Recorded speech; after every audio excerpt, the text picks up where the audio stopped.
श्यामा कुमार बिरजू के कहे अनुसार ही कार्य करता है और अपना कपड़े का गट्ठर उठाकर कन्नड़ राज्य की ओर निकल पड़ता है।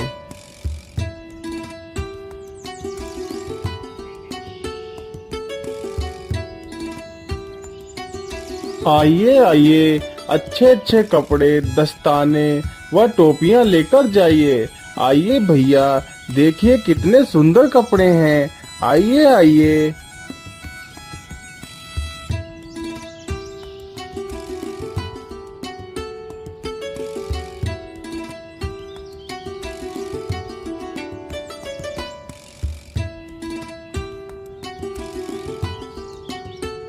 श्यामा कुमार को कपड़े बेचते बेचते शाम हो जाती है और तो कपड़े बिक जाते हैं, लेकिन वह गलीचा खरीदने की किसी की हिम्मत नहीं होती। चलो चलो, राजा के पास चलो। तुम्हारा जो भी सामान नहीं बिका है उसे राजा जी खरीद लेंगे। श्यामा कुमार अपना गलीचा उठाता है और राजमहल में पहुंच जाता है।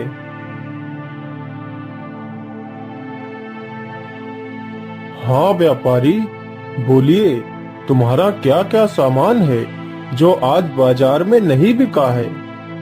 महाराज, हमारा सारा सामान बिक गया है, लेकिन यह गलीचा नहीं बिका है।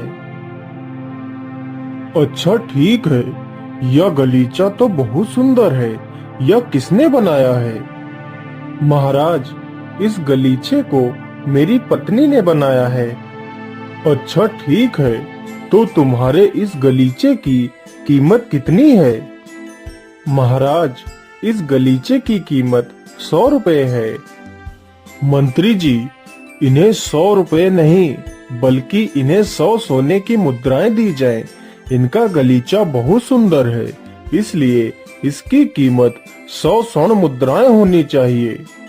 श्यामा कुमार 100 सोने की मुद्राएं पाकर बहुत ही खुश हुआ और वहां से चला गया।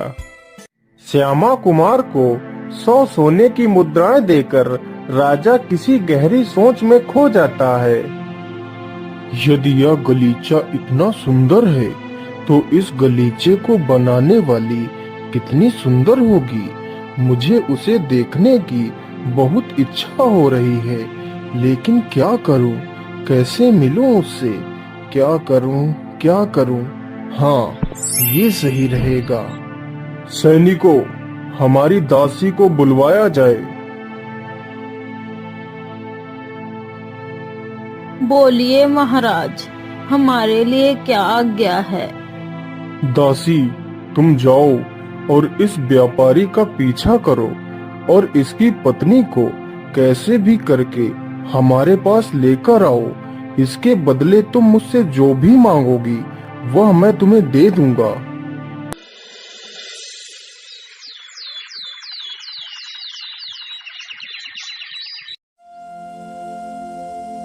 फिर वह बुढ़िया एक नवजात बच्चे को लेती है और श्यामा कुमार की तलाश में निकल पड़ती है। श्यामा कुमार को ढूंढते ढूंढते वह उसी बाजार में पहुंच जाती है जहां श्यामा कुमार कपड़े बेचा करता था।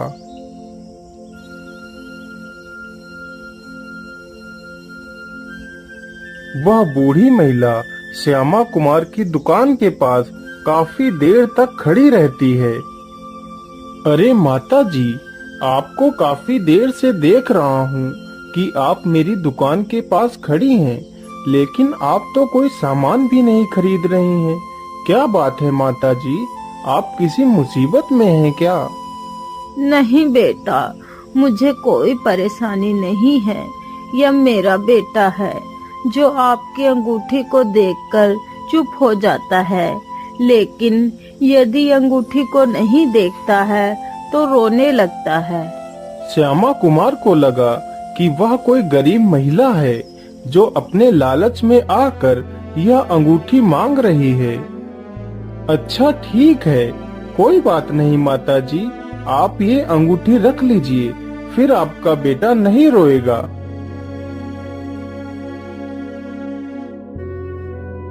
अरे पुत्र, तुम तो बहुत महान हो।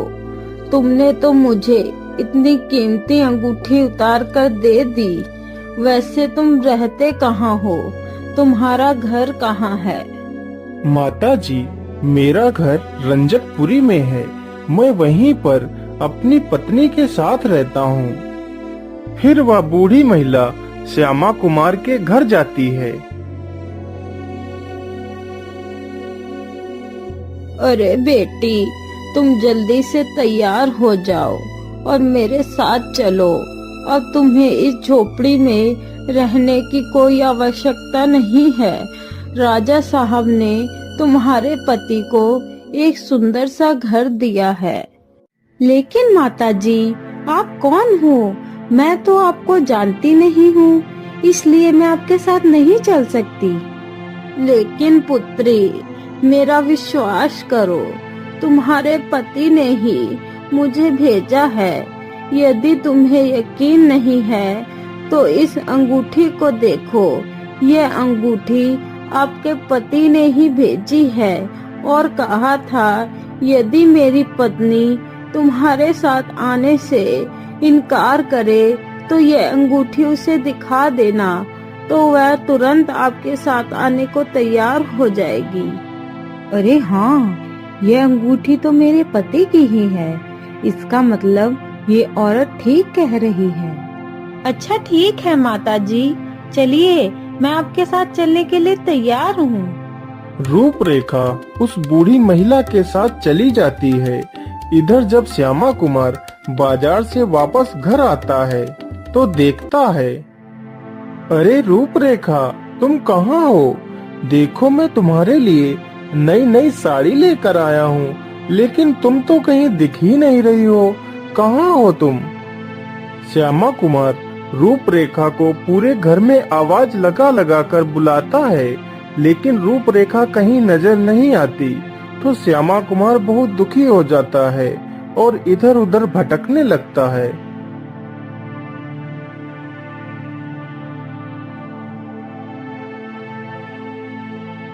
आखिर तुम मेरे साथ विवाह क्यों नहीं कर सकती? क्या रखा है उस मामूली से आदमी में? मैं तुम्हें रानी बनाकर रखूंगा। तुम जो भी इच्छा करोगी, मैं उस इच्छा को पूरा करूंगा। नहीं महाराज, मैं आपसे विवाह नहीं कर सकती हूँ। मैं अपने पति को नहीं छोड़ सकती। वह मेरे लिए किसी राजा से कम नहीं है। नहीं नहीं रूपरेखा, तुम्हें उसे छोड़ना ही पड़ेगा और मुझसे शादी करनी ही पड़ेगी। अगर तुम ऐसे नहीं मानोगी तो मुझे तुम्हारे साथ जबरदस्ती करनी पड़ेगी।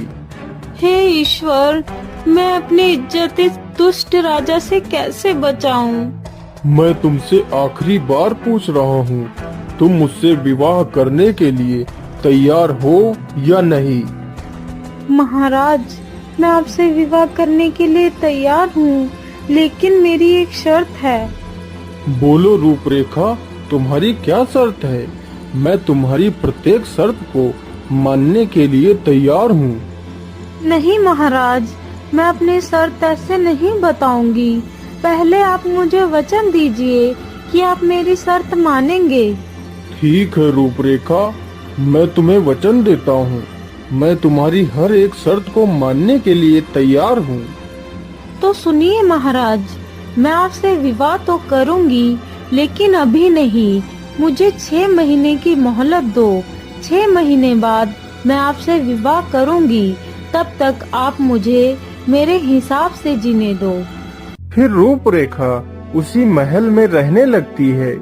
इधर श्यामा कुमार भटकते भटकते एक दिन उसी राज्य में पहुंच जाता है।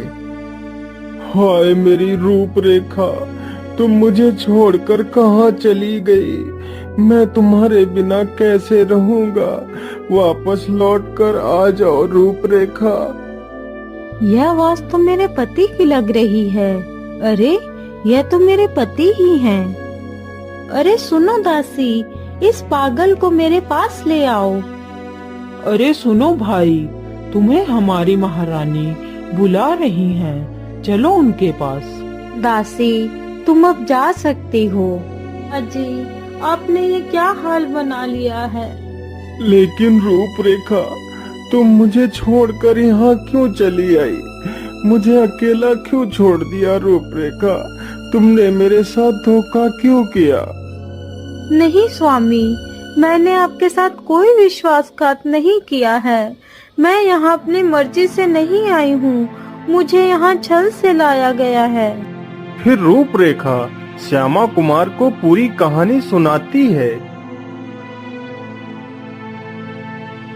लेकिन रूपरेखा, अब तुम मेरे साथ वापस कैसे चलोगी? स्वामी, मेरी बात ध्यान से सुनो। यह लीजिए कुछ स्वर्ण मुद्राएं और जाइए एक घोड़ा खरीद कर ले आइए और रात में यहीं पर रुकना। अगर राजा पूछे तो कह देना मैं एक व्यापारी हूँ, आज रात यहीं पर रुकने की अनुमति दे दीजिए और जैसे ही रात के 12 बजेंगे तो हम दोनों भाग जाएंगे। ठीक है रूपरेखा, अब मैं चलता हूँ। अब हम लोग रात्रि में मिलेंगे। फिर श्यामा कुमार बाजार की ओर चल देता है। अरे भाई, यह घोड़ा कितने पैसे का है? अरे भैया, यह घोड़ा 200 रुपए का है। ले जाइए भाई, बहुत अच्छा घोड़ा है। इसके जैसा घोड़ा तुम्हें पूरे बाजार में कहीं नहीं मिलेगा। ले जाइए भाई।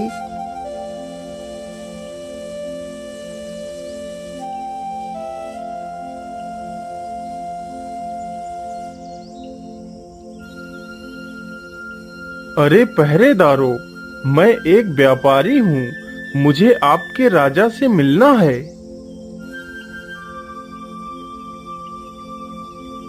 कौन हो तुम और मुझसे क्यों मिलना चाहते हो? महाराज, मैं एक व्यापारी हूँ। मैं आज रात आपके राजमहल में रुकने की अनुमति चाहता हूँ। ठीक है, मैं तुम्हें आज रात रुकने की अनुमति देता हूँ। जैसे ही आधी रात होती है तो श्यामा कुमार बिस्तर पर लेटकर सो जाता है। तभी 2 चोर आकर राजकुमार का घोड़ा चुरा ले जाते हैं और चोरी करने के लिए घोड़े को महल के पीछे खड़ा कर देते हैं। एक चोर घोड़े पर बैठा रहता है और दूसरा चोर महल में चोरी करने के लिए घुस जाता है।